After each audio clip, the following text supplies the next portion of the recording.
Hey, man, I'm sweating like a dog. All right. I feel pretty good. I got the fan blowing over there. I just made it home. I got one blowing on me. Who's this? Hello, Jed. Jed says hi to both of us. Okay, so we're on Facebook. Now let me just, what is that all about? Cruise shopping with Amazon. Okay, so now we're on Facebook for those of you who are in the Zoom room. Let me just pull it up. It's interesting how you can be on both pages. I was like, what am I supposed to do? We're about to do more than one. I know. I think it's really cool. You're learning a lot of technology, man. Oh, no, we're not. Well, we're running DNA technology, maybe. Okay, what's going on here? Oh, wait a minute. Okay, something's up. Okay, here we go. Yeah, it's funny when I'm watching you with people that I get to meet because of your show.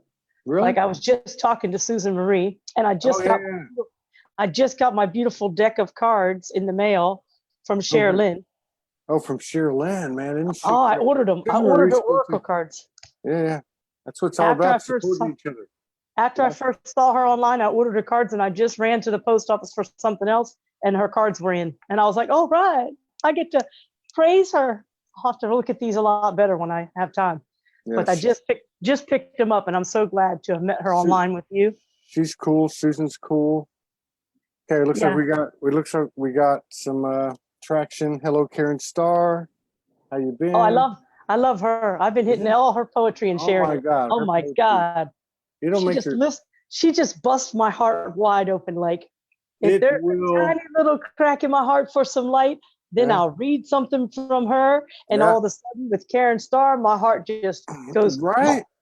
It flies to the heavens. I know, and some of that stuff just creams your jeans too, man. It's just beautiful. It's just beautiful. I can't wait to meet her. I'm thinking I'm going to do a community land here on this side of the Big Island. I keep thinking that's what I'm going to do. And I just told Susan Marie, I saw her living there. I was like, what the hell? How am I going to pull that off? That girl, I just fell in love with her. And I just told her, and then she sent me pictures of her grandbaby. And I told her I'm going to try to meet her in Mount Shasta, because she's going to Mount Shasta soon. Hang on. So yeah, I told Susan Marie, I'm going to meet you in Mount Shasta, and then you're going to move to Hawaii. She said, all right, I'm ready to go. It's just amazing. Isn't it? It's all amazing. Yeah, everything is just so beautiful. So, when when I watch you, I see the picture side by side on the Facebook. And when I'm online, I see this little tiny thing down in the corner. So I really don't know how I look online. I hope it's fine. Let me just see. Let me read Jed Riverstone's. He's coming on soon. Jed Riverstone's comment in the Zoom room. He says, yeah. Hey, Todd. Hey, April. Hey, y'all. Hey, y'all. The energies pouring into the grids are awesome, but fucking intense. Clearing out some deep layers. Something huge is about to fall away from the collective of my sense. Been building for weeks. Breathe deep and ride the waves. Okay, so we got now we got Facebook. Let's see what we got here. Facebook. All right, so we got Karen Starr, Kathy Waldowski, Ella Gore, Linda Finney Carter, Beth Bushlock, Vicky Diane Bailey, Jane Moore, Etam Nepkes from South China Sea, Stephen Vassilo, Marie Iverson, Vera Iacco, Monica Castro Gardner, Terry Willette, Andrea Alchemy, Marianne Salvino from Newark area, Norma Costello from, where's she from? I just found out yesterday where she was from. God, I can't remember. She's from North Georgia in the mountains near Blairsville. Connie Ma. I lived in Georgia for a little while, Savannah, Georgia. Yeah. Savannah's cool. I've been there. I lived there.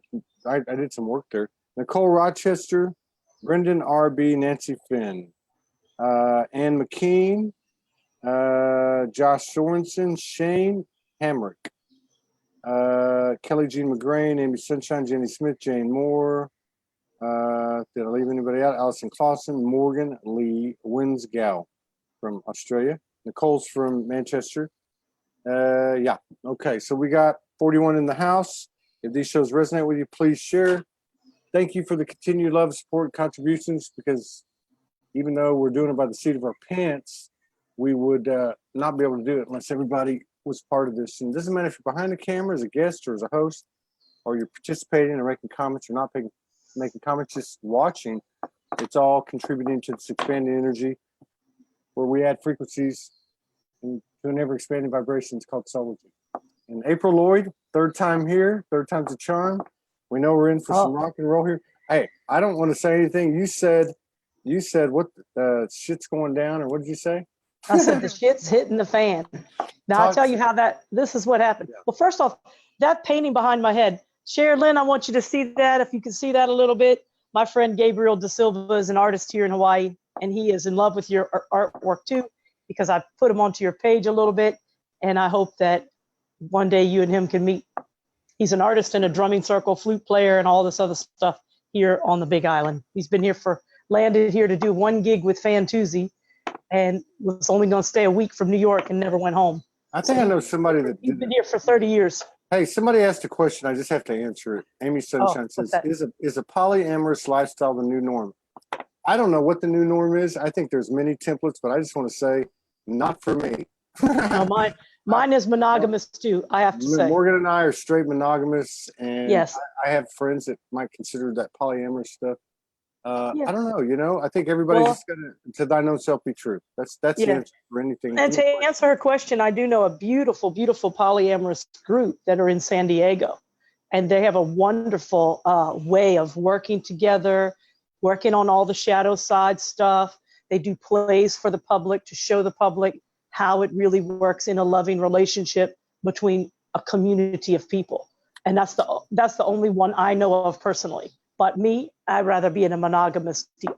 It's that or celibacy for me, but I think I found my partner. And at the moment, I'm in the celibacy again because the partner passed away on December the 2nd, 2016. So I've been alone again since then, even though we had 5 years or so. Wow. But, interesting thing, I'm learning to trust my intuition more and more and more as I get older and older and older, even though inside I still feel like a lost child many times. Yeah. So while I've been moving through some shadow stuff this week myself, it's shifted back and forth from this wise sage that knows things just because she does know them from somewhere in the universe, and then back to sometimes because of the shadow work, this lost child of the universe going, what the fuck? The shit's hitting the fan. Yeah. And so many years ago, when I was a young woman raising my son, who's now a grown man, 37. But when I was a young woman raising him, sometimes he would pluck my nerves, and I would say, Justin, the shit's hitting the fan. You better run in your room before it blows all over your face. And he'd run in his room. Yeah, and he'd run in his room, and then he'd poke his head out the door, and he'd say, Mom, is the fan off yet? Has the shit stopped flying? And I'd tell him to come back out. But he'd poke his little head out of the door, and he'd say, is the shit hitting the fan still? I said, you're plucking my nerves. You better go in your room. He'd run in his room. Oh, my God. It was kind of funny. He'd poke his head out to ask me if the fan was off yet. That's a southern connotation to all that too, isn't it? I guess that was my way of just telling him to get away from me for a minute. Yeah. Oh, shoot. Anyway. So you said you were doing you're going through some shadow stuff the last few days? Yeah, well, this is the deal. The deal is there's many of us here on the planet, and because there's many on the planet, there are many different perceptions of what took place, Yeah. So we had this big issue that just came up between us not too long ago, a couple of days ago, where the perception from his mind doesn't match the perception of my mind of what happened, more than a decade ago. And it was really the son. Oh, your son? The son, yeah. Oh. So we had two different perceptions, and I accidentally used a word, delusional, which I shouldn't have used, and took it back later that same day and said, well, we're allowed to have different perceptions. Yeah. And it smoothed out again, but it was just a moment. It was just a moment, and I rose above it, and I'm glad I did. And, the community that you've designed, I posted something because there was a poetry by Karen Starr, and I posted something to her and asked her about that. And then she posted something back, and it was a really good answer. And that helped me. And then I texted a little bit just now, saw some beautiful baby pictures from Susan Marie's new grandson. Wow. And that lifted me up. And, we're all just moving through the energy field, even though we're not our emotions. Energy and motion is moving, and it's moving quickly. And so even though, like you talked about the other day, thinking done with the energy field of the shadow self, and then there it is again. So, it's interesting, to say the least. It's interesting. And I'm glad I was capable of standing strong in my center of the breath center and my power center, and get back to some wisdom and move through the feelings of it quickly, because we're not our emotions. They just show up, and we're so much more than just our energy and motion. Yeah. And it's a good thing. It's a good thing that I'm learning how to do that. And that there's support for each and every person on the planet to help them through all those things, through all those dark shadows. So that's right. All we got to do is ask. Yeah. And so I just want to give a shout out of thanks. And I'm real happy I got these cards today in the mail. So Sherilyn, thank you for mailing those to me. I'm glad I got to buy them. I'll look through them later today. Isn't it amazing though, how all these connections I've seen for going back, God, what's today? 28th of May. Today's the 28th of May. So this whole thing started on the linear timeline, not on the energetic timeline. It started 2 days from now. It'll be 8 years. 8 years. You started this project of doing a show? No, Soulogy was kind of born. Oh yeah, because you were doing your walk when you were doing the actual name didn't come till March the 10th, Morgan's birthday, 2012, which was 3.5 years before I met her. But on May the 30th at 1:11 a.m., that's when it all started. I was in my backyard teaching myself how to dance, and the face of the cosmic Christ appeared in the trees behind my yard, behind my house, and was laughing at me and said, and I looked up and I said, what's going on?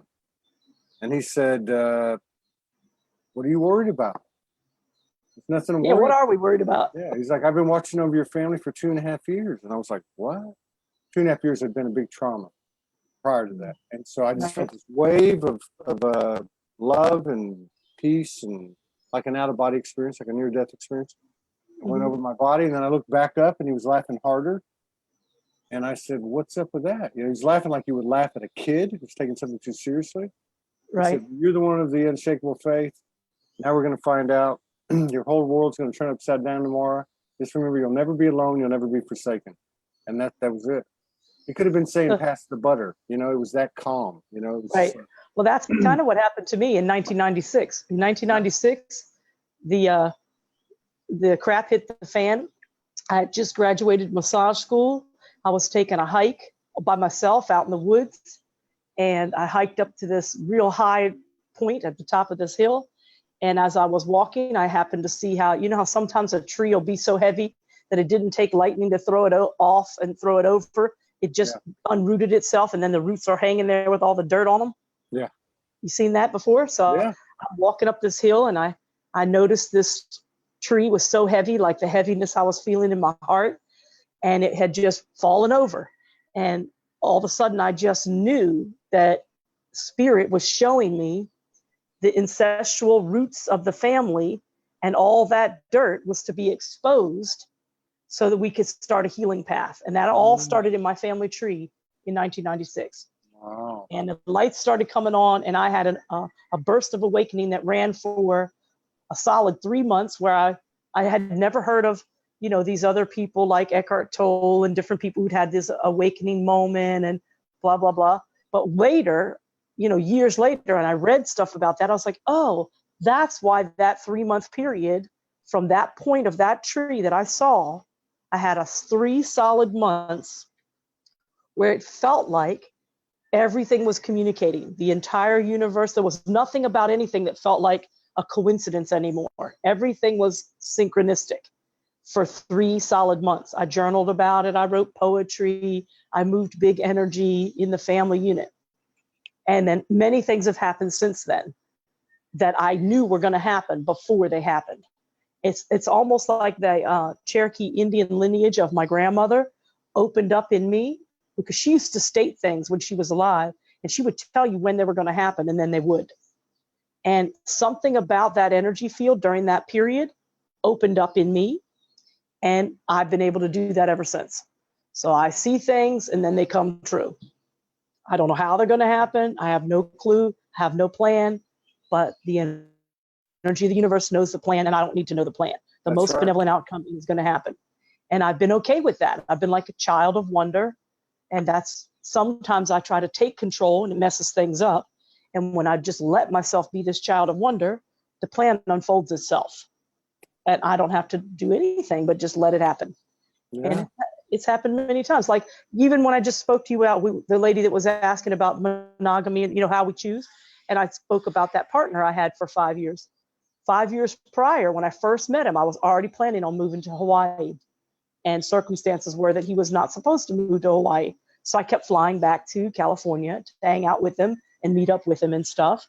And on the very first trip back to hang out with him, I felt this energy that said, oh, April, what are you going to do if this man has a heart attack at the wheel? Because he was driving big rig truck across the country, delivering furniture for people. And I'm just passenger in the, passenger seat. And that little thought went through my mind, and then I dismissed it. And I said, well, whatever, it'll be fine.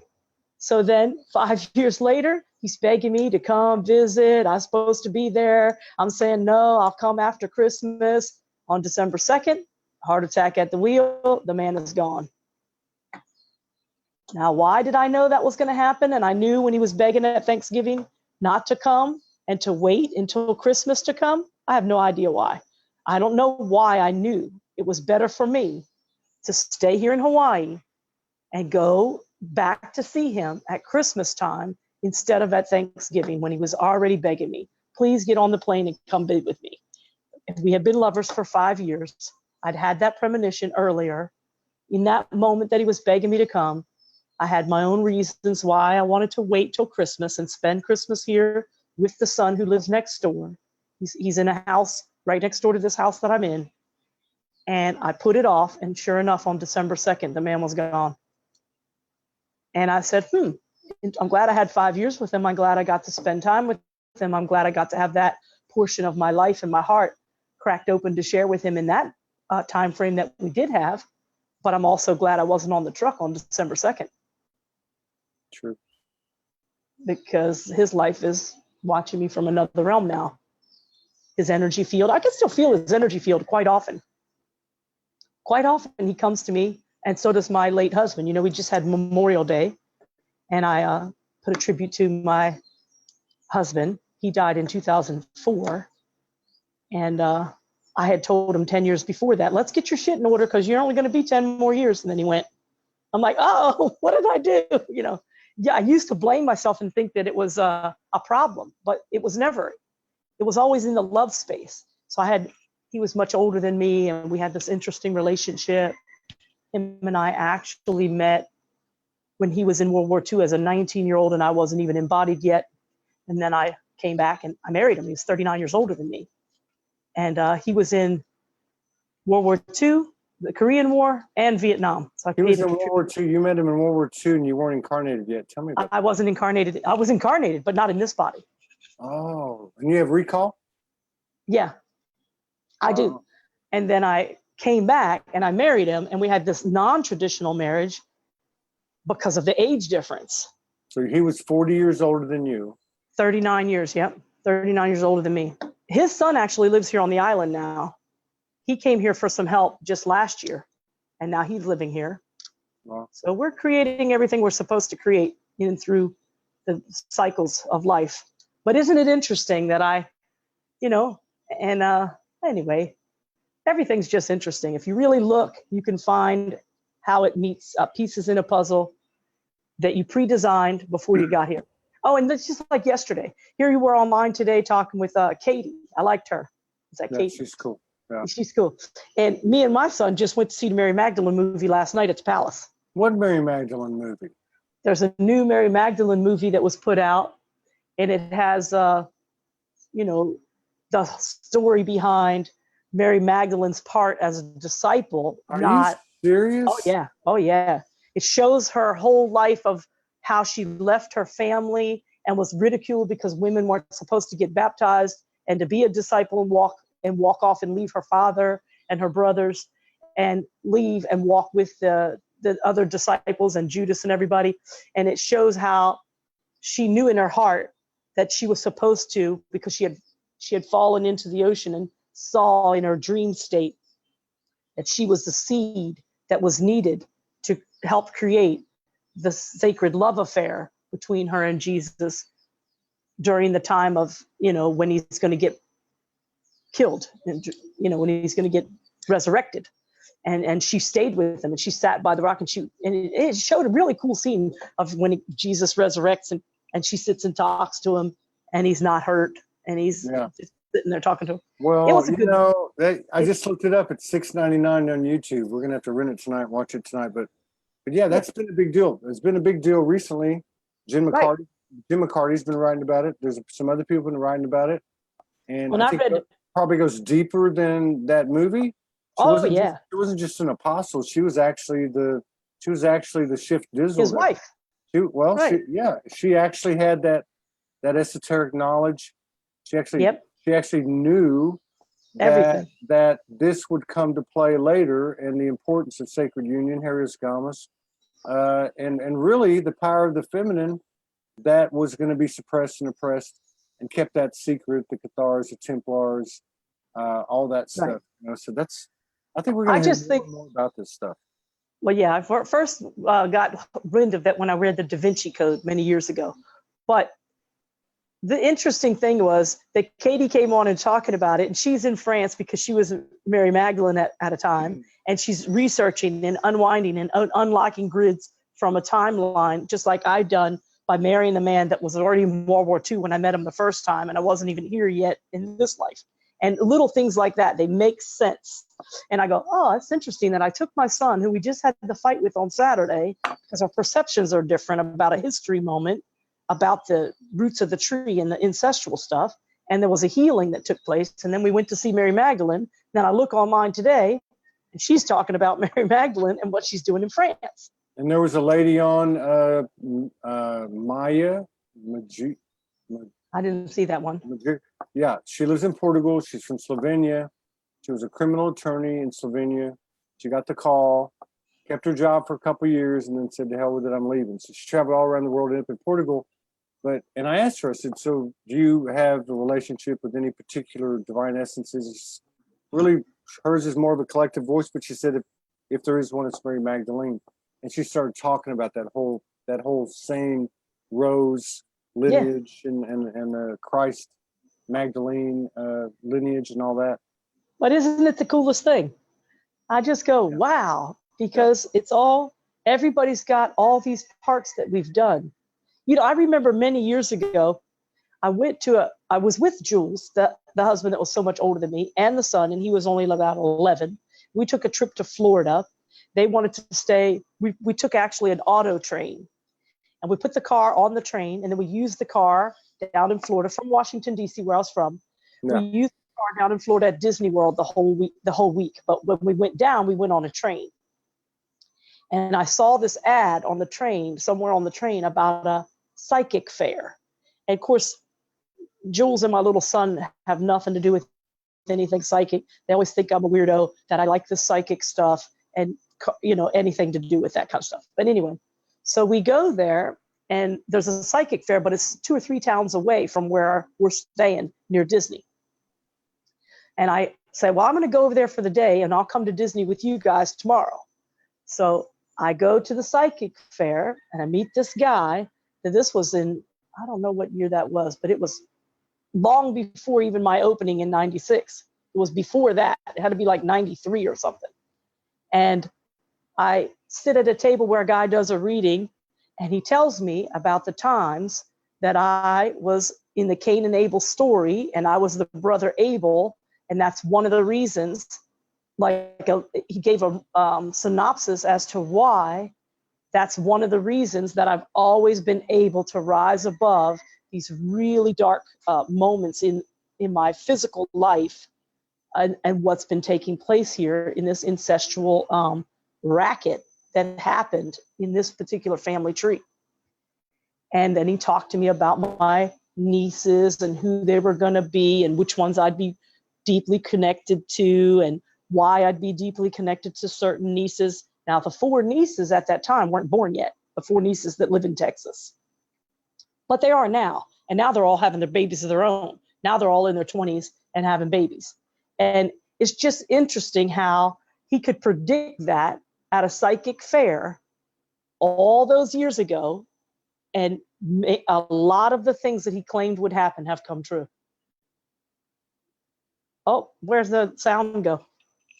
I can't hear you. You muted me. How'd I do that? I didn't touch it. I'm kidding. I'm joking. But, you know, I often wonder because I've been thinking about this a lot lately. Like the first couple of years when I woke up and I was walking the streets and traveling around the city a lot. And a lot of times it would be after the clubs had closed and I'd be walking around looking for a place to sleep and in these sections where there was homeless people. And there were many times, and I'm just remembering more and more, where people would talk to me. And I realize now, and I did then too a little bit, they didn't know what they were saying to me. That, in other words, but they were telling you truth. Spirit would just come through them and they would just tell me things. Like I was having a conversation with the universe anyway. I was having a walking communion, a constant communion. And then I would just come and there would be an incarnated person and then they would continue the conversation or they would give me a message. And I realize now, because I did realize it a little bit through my path, but I realize now that they weren't even aware of what they were saying. It was like a channel trying not to channel. I'm not attempting to channel, just channeling without even being conscious of it. And I wonder if that's what happens sometimes in situations like you're describing. Probably. Yeah. I just wonder. Probably. And also, like when I first went to, there's a lady actually, there was a really cool one today online. I'll post that to you later. He was out of Australia, and I'll see if we can get him on the show. I watched his video this morning. Who is it? I forget his name. Jeremy. I'll look it up after we get off. Yeah. But I watched a video, and he talked about the human condition and what's the block creating the problem in the human condition, and that he has uncovered it. And it was so cool, his video. I wanted to come online with you. Yeah. But anyway, yeah, he's in Australia too, so I didn't know if maybe Morgan might know him, if I can think of the last name. It's a small country. Yeah. They might have run into each other. It's a small country.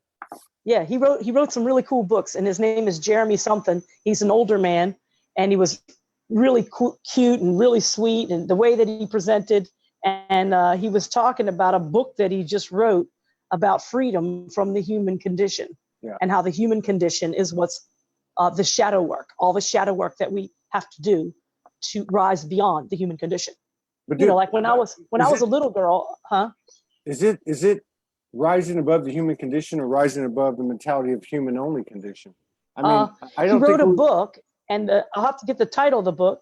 The book is about getting the one block that's creating us from a problem, from having a freedom from the human condition, the stuff that's keeping us semi-stuck in this 3D when we're living in a different reality that's free of all that darkness.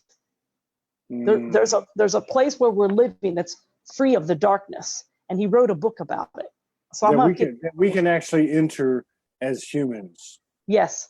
Yeah, we're divine humans. I mean, we are divine, and we don't need those blocks anymore. Yeah, and that's why the shadow work is working. Absolutely, I think over the last few days, and I don't know what, 10 days, 2 weeks, 2 days, 3 days, I don't know, but it seems like we've really, really crossed over. You know, that show this morning was evidence of it. I've seen more evidence of it. Fear's gone. Fear is gone. It's actually gone, and it doesn't mean you can't be fall victim to it. No, you'll be exactly where you're supposed to be in every moment, and there's nothing to fear. Yeah. Like for instance, even if I would have went, say for instance on that trip that Thanksgiving, and if I would have went and been on the truck when the man had the heart attack, the man I was seeing, his name was Jack, If I'd have been on the truck, I know without a doubt in my mind, because it crossed my mind, I wouldn't have been in any fear. I just would have went. Yeah. It was okay. It's just, that's not the scenario that was supposed to happen. And I didn't take that path. I took the fork in the road that said, wait and go there at Christmas and blah, blah, blah. And I just followed my intuition. Had I followed the other path, it still would have been okay. I can feel that. Yeah. Because he comes to me regularly now to be with me. And it's just a different realm that he's coming from. It's a realm we've all come from. And he still enters my realm. What is that like today in this day and time to be able to have that type of connection and relationship? What is that like? It's beautiful. It's opening. Can you hear him? Yeah. He comes, he talks to me. He comes and gives me messages. He gives me signs of what to do and what not to do. He still loves me. He just loves me. Yeah. So even though his body is in a disappearance and his energy field is in a different space, he's more clear now than he ever was. Like, he used to tell me when we were together that I was his little angel. And the reason for that was because we had this one issue that had to do with suicide, and that healed him because of my energy with him. He had been holding a feeling of sadness and guilt over a child that he had that hung himself. And it was like 30 years before I even met him that it happened. The son was only 18 when it happened. And something about our relationship and the work that I do that clears that type of anxiety. Remember those head holds and stuff? The things that I do for the people when they come to me for healing, and somehow something bigger than me comes through and heals them. I did some of that work with him. Like, he had never had even a massage before he met me. And we brought some of that shadow up to the surface for healing during the 5 years we were together. So by the time he was actually ready to leave the planet, and granted, he was only 68 when he had this heart attack and went home, or whatever, wherever that is that you go, that he's still connecting to me from. He was ready to leave when he went, but he wasn't ready. When I first met him, he wasn't ready to even talk about the fact that he'd had a son 30 years earlier that had committed suicide. Wow. And yeah, and he was the one who found him. He walked into the room. He was married at the time. He had 5 children. It was the youngest of his 5. And he said his wife was cooking dinner. He had come off the road after like however many days on the road as a trucker. And hey, where is he? And she said, oh, he's in his room on the computer. He's been in there all day. A few days before that, the son had claimed that his girlfriend broke up with him, and he was devastated. And everybody took it as, you're only 18, you'll get over it, no big deal, blah, blah, blah. They didn't really think it was a big deal that he broke up with his girlfriend, but they didn't know that he had a little bit of bipolar or a little bit of something, that it was more serious to him than it was to his family members. So mom says, he's in the bedroom, been on the computer all day. And he walks in there and he's not on the computer. He's hanging from the ceiling by a belt around his neck. So he took it on that he was somehow at fault or guilty because he didn't take this little breakup with the first girlfriend serious enough to know that the boy was in trouble. Yeah. And he held that all that time until him and I got together and did healing work, sacred sexuality work, beautiful work that brought up stuff to be healed in the 5 years we were together.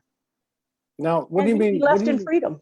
What do you mean by, because we've been on a path that we talked about that, Morgan and I, in sacred sexuality. But when you talk about utilizing sacred sexuality for healing, what do you mean? Can you give us a little bit of? Well, you got to think, okay, at that time, when I met him, it was right before I was moving to Hawaii. So that was 2011. I moved in 2012. And the male energy field on the planet didn't want to talk about, especially in his age group, didn't want to talk about pain from the past. This was what, 2012? Yes, when I met him, 2012. I'm just taking myself back. Yeah. And and men in general, I wouldn't say all men, but men in general put the sadness and the darkness and the hurts of their own life, sweep it under the rug and forget about it. Yeah. So he didn't even know until he met me that he had work to do about that particular and many other issues, but that one was really big. And so when we crack open the heart with sacred sexuality, and he felt vulnerable enough to let somebody know that his son had committed suicide, then the healing work began. And so that's why he called me his little angel. How did you crack the heart open with sacred sexuality? Was it? I think like with just the way of being and my love for Jesus and my compassion with that I feel so compassionate, like as if Kuan Yin is in me, through me, as me. Yeah. And different masters, and somehow then when you open your heart and you allow someone to bring all their darkness and all their light in the beam of light in through your cavity of your body, and you let them connect to your heart and not just your body, it opens them. At that time, that's what it did for him, did for me, because he had all this stuff that was like stuck. And then when he would really be with my heart, you know, it wasn't just about intercourse. Yeah. The sexuality, the ejaculation, the space of wholeness, the space of oneness, the space of freedom, the space of loving somebody for her presence in your life, not just her body, right? Yeah.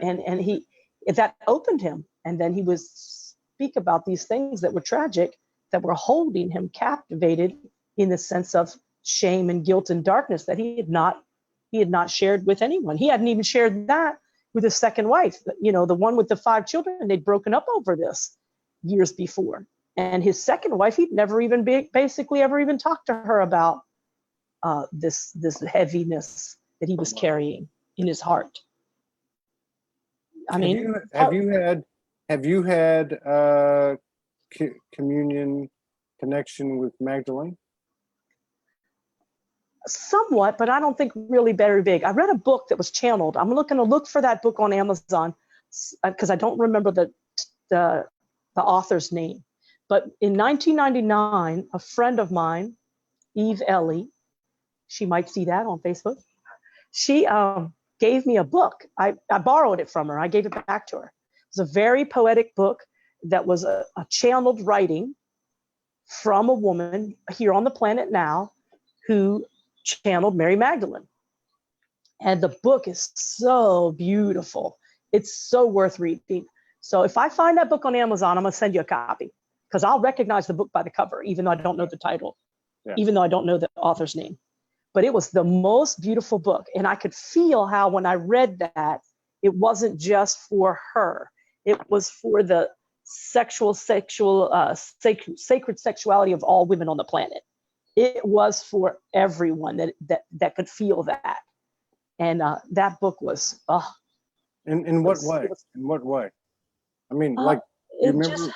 It helped you understand. It helped me. I can't say you, because it was only in my perspective of what it did for me. That book for me helped me understand my service work to men in my youth. You know, the apple don't fall far from the tree. So I've been writing a book myself, and it's actually called, did I tell you that last time we talked? I'm writing a book that I titled in 99, and I've been writing it off and on. I haven't really focused on it, but it's called On My Way to Myself. And on the front of the book, it has a beautiful big capital S for the self of God, right? My sacred holy self. And it says, On My Way to Myself, the life of a spiritual stripper. And it's about stripping the ego to the core. So it's not the master anymore. So the ego part of a person, this person, April, isn't the master. It's about stripping that down to the core.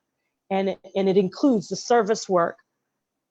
I would call it sacred service work that I did when I was a dancer and during those years of wild times and, you know, in my 20s and 30s. And it includes that. Yeah. and how beautiful that was, Yeah. and how much that helped people like the one I just spoke of, like Jack in 2012. It was a healing. It wasn't because I was head over heels and madly in love, and I knew he needed to crack his heart open and have a healing, and sex was the way for him to open. Yeah. Sacred sex. Yeah, it was a monogamous relationship for the entire time that we were together, because I'm about monogamy. Me too. So, I don't know. That's a big deal, though. We've had some really powerful transmissions over the last 3 weeks involving a furthering along of sacred sex. We actually had physical heriosgamos, and we had 3 or 4 other episodes after that. But there's something about this sacred, the pure sacred sexual intimacy, which has nothing to do with what we regarded sex as or intimacy as. And now that you're talking, it even becomes more apparent to me. I think the women have always had a connection. The knowledge of it. Yeah. Right. But for the men, it's a real eye opener. I got to tell you, it's a real eye opener. Yeah. And actually, there were times in some of the relationships, and still to this day, there are times that is just about running energy in a safety with just your hands. I can run energy through the body and create that crack in the heart for deep healing and a movement of a shadow part of the soul without any sexuality. You can do it. You know what I mean? Sometimes it's just energy running. Yeah. It happens. Then it happens for male and female clients on the table. It's orgasmic, and it's not touching anything that has to do with their genitals, or whether they're male or female anyway. Doesn't matter. But right. Sometimes you run the energy and it creates the healing. Yeah. And then another piece of the shadow drops away. You sweep it out the window, sweep it out the door. Don't let them take it home. They don't need it anymore. Yeah. And you get to work on that. And that happens too. But when I was connected to particular monogamous relationships, it was about that and more, to open his heart and to help him let that go, and to have his heart still connected to me, even beyond the veil now, is amazing to me. Like, I really feel deeply blessed that he spent 5 years at the end of his life with me. We didn't know it was almost the end of his life, although I'd had that premonition in the truck that day. What do? I wonder what I'll do if this guy has a heart attack at the wheel.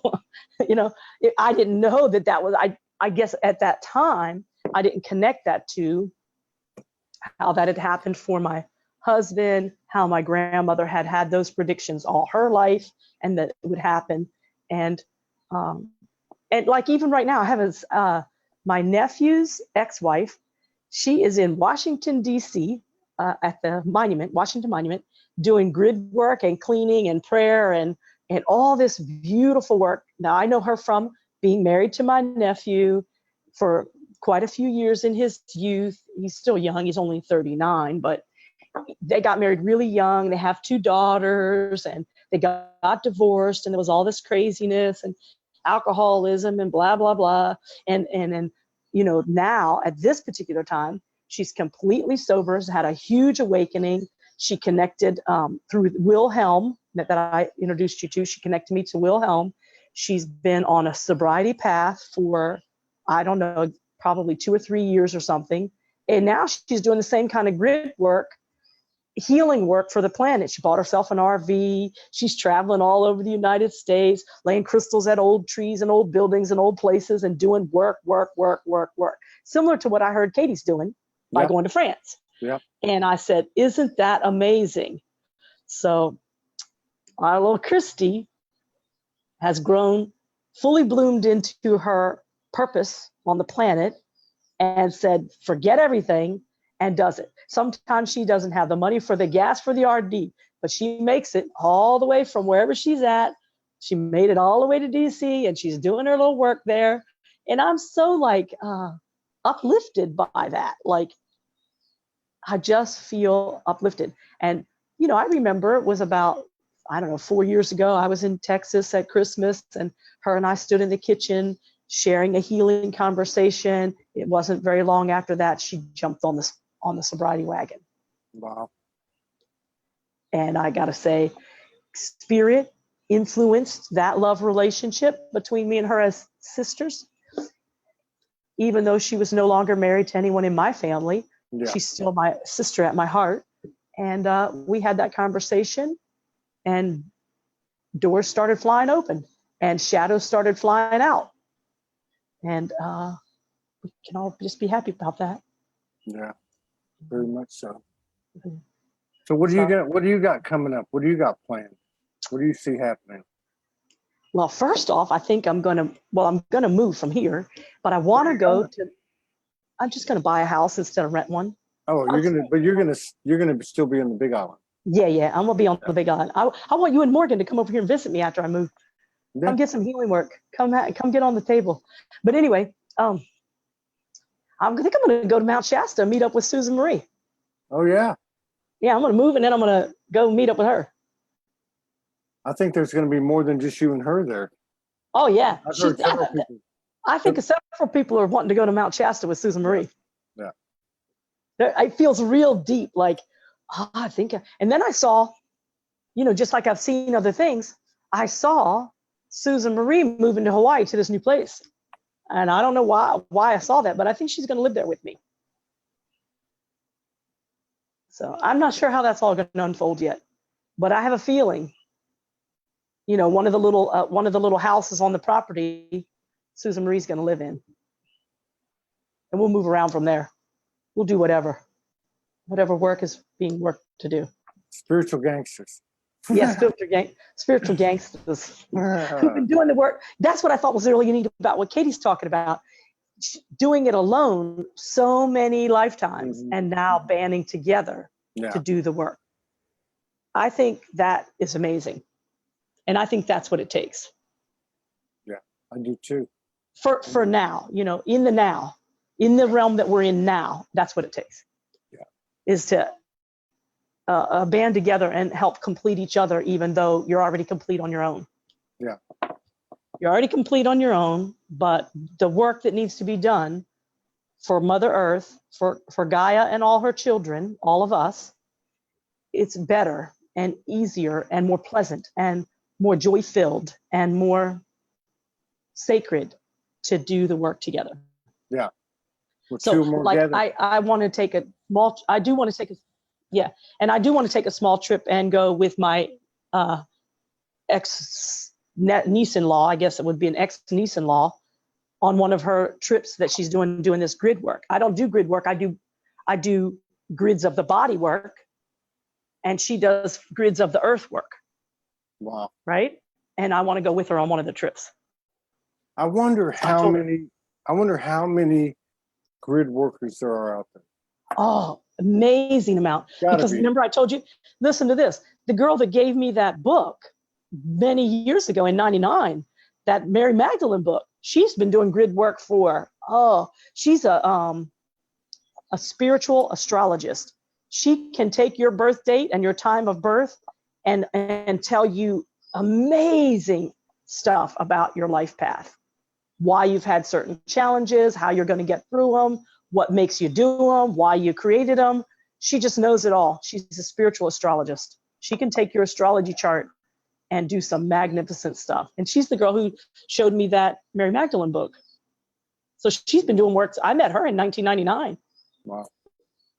Did that Magdalene book have a blue cover, like some blue on it? I'm going to look it up. I'm going to look it up on Amazon. It's a book that's like, you know, kind of large, like an 8x10 cover. And it's a paperback like this one, like Sherilyn's little book is paperback. This is the book that goes with Sherilyn's cards, everybody. And look how beautiful the cards are. I don't know. Can you see that? Wow. Did she paint all those? Yep. These are all pictures of her paintings. So that one's called Abundance. And this one's called Activation. Yeah, And I thank Sherilyn for making these cards. she's amazing. She's amazing. I'm going to go to Arizona and meet her. She's in Sedona. Oh, Yeah. you know, the first lady that showed me, that did the past life regression and showed me that I had known Jules by passing, just a quick passing in World War II. She does past life regression. She's in Flagstaff, Arizona. Her name is Nina Anderson. And I've known her since I first went to a Unity Center in San Diego. So I met her in '99 also. Wow. So there's this huge amount of the grace of the workers, and it didn't start in 2012. They started a long time before that. Yeah, it's all coming together now, though. Right. And so then, like I said, I think it's quite amazing that people are connecting together to do the work. Like I would love to put Katie in touch with Christy. Yeah. So when Katie's in the United States doing grid work, her and Christy can ride together. Yeah. Because Christy just bought the RV and she's doing grid work and she's doing a lot of it on her own. And it would be fun for them to go ride together. Yeah. Yeah. Yeah. I just can see it. Like Nancy, I could see that. Nancy Finn's asking who made the cards. It's Sherilyn out of Sedona. Yeah, Sherilyn out of Sedona. Cherlynn. 2 words. Yeah.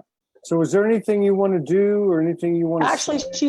she spells it Cherlyn. There's not 2 N's on her last name. It's not 2 N's. Sorry about that. Just 1. And she's online. And she has that Mystic, it's called Mystic Art Medicine. Yeah. Mystic You Art. can buy it at her store, Mystic Art Medicine. Is there anything you want to do or say or take us through before we sign off? You still got Let's see. anything that resonates with you? Anything coming to you?